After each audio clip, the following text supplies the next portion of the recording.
Do you know what it takes to be a business leader? Every once in a while, a revolutionary product comes along that changes everything. What are the secrets behind highly profitable companies?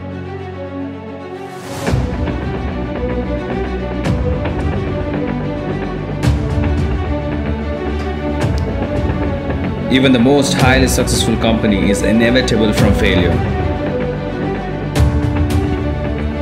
How do some businesses flourish while some other businesses succumb to their losses?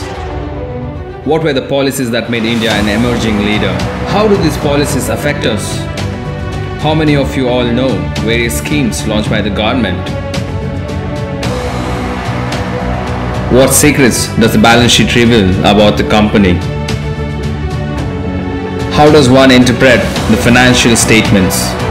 If you are a student with the above mentioned thoughts, worry not. It is all of us that have pondered upon them. Introducing you to e-commerce, where we shall be getting on an adventurous journey to get all your doubts cleared.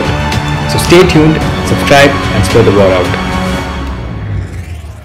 Hey guys, I am Neha Singh and I will be your master teacher for economics. Hey guys, I am Sheetal Chaudhary and I will be your master teacher for accountancy. Hi, I am Disha and I am your master teacher for business studies. Guys, this is me Aditya and I am your master teacher on Vedantu and we will study mathematics and statistics.